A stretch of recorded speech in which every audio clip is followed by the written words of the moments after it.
எல்லோரும் நல்லா இருக்கீங்களா? இப்போ நம்ம பொரித்து விட்ட வெண்டைக்காய் புளிக்குழம்பு தாங்க பார்க்க போகிறோம்.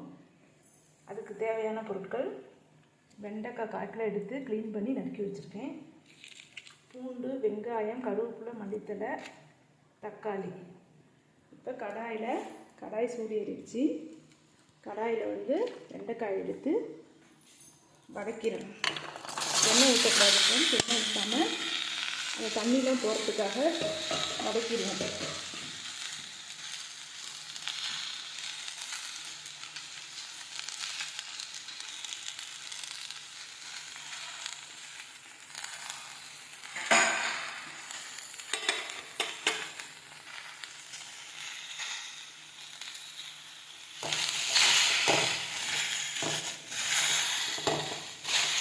இந்த எண்ணெயோடு போட்டோம்னா வளவளப்பு தன்மையாக இருக்கும். அந்த வளவளப்பு போகிறதுக்காக ஃபஸ்ட்டு இதை நல்லா வதக்கிடுவேன்.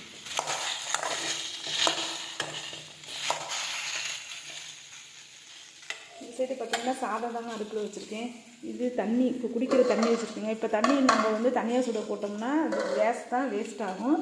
அதுக்கு பதிலாக நம்ம சாப்பாட்டு பானையில் மேலே தண்ணியை இப்படி ஊற்றி வச்சுட்டோம்னா தண்ணியும் சுற்றும், கேஸும் மிச்சமாகுங்க.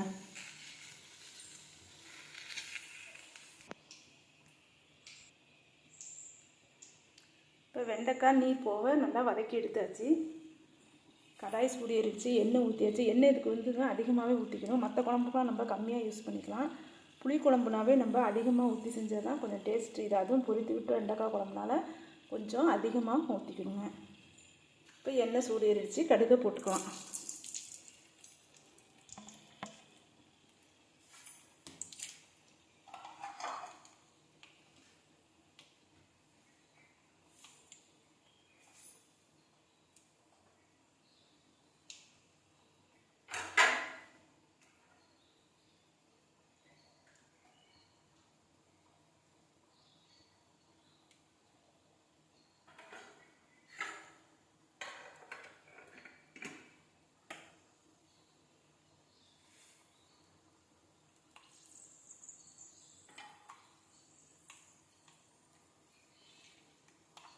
கடுகு பொரிஞ்சிருச்சு.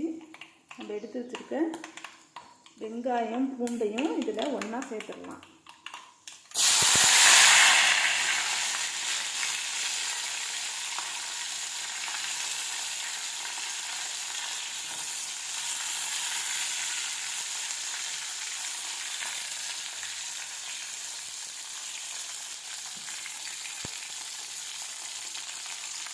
உப்பு 1/2 ஸ்பூன் சேர்த்துக்கணும்.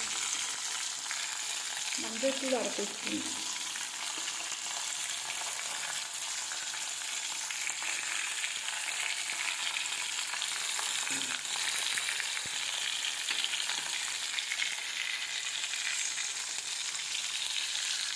எல்லாத்தையும் நல்லா வதக்கிக்கலாம்.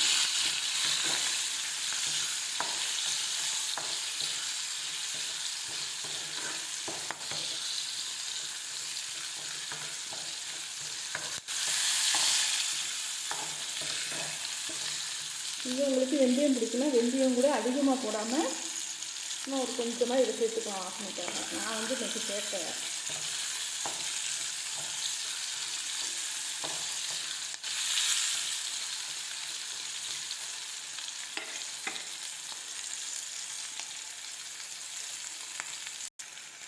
வெங்காயமும் பூண்டும் நல்லா பொன்னிறமாக வதங்கி வந்துடுச்சு.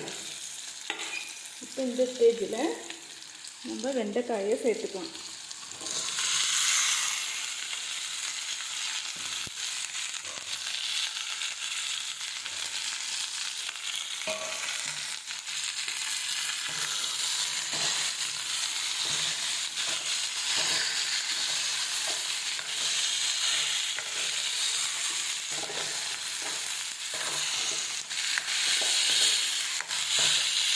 எண்ணெய் அதிகமாக வச்சுருக்கனால இந்த எண்ணெயிலேயே வெண்டைக்காய் நல்லா வதங்கி வந்துடும்.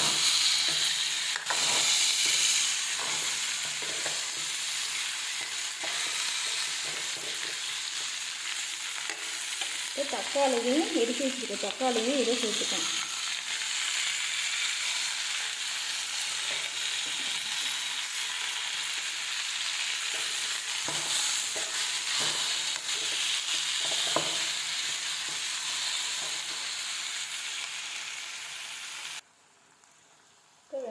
நல்லா வதங்கிருச்சு. தக்காளியும் நல்லா இது கூட சேர்த்து வதங்கிருச்சு.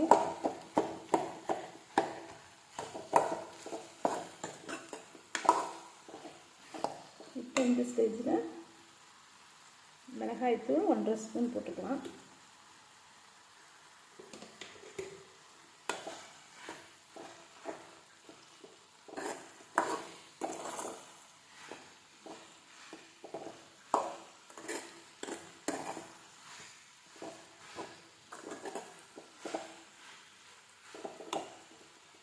இதுக்குள்ள கொஞ்சமாக தண்ணி ஊற்றிக்கலாம், 1 டம்ளர்.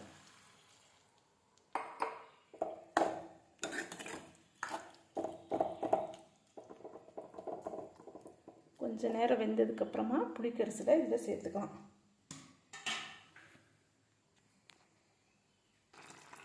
மிளகாத்தூள் போட்டு நல்லா ஒரு 5 நிமிஷம் நல்லா கொதிச்சு வந்துருச்சு. இப்போ இந்த ஸ்டேஜில் நம்ம புளிக்கரைசலை இதில் சேர்த்துக்கலாம்.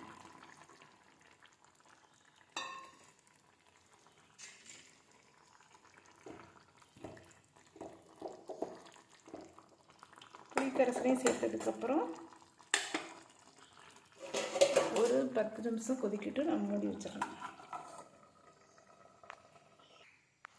இப்போ வெண்டைக்காய் பொரித்து விட்ட குழம்பு நல்லா ரெடி ஆயிடுச்சு. அவ்வளோதான் ஃப்ரெண்ட்ஸ். இந்த வீடியோக்கு ஒரு லைக் பண்ணுங்கள், சப்ஸ்கிரைப் பண்ணுங்கள்.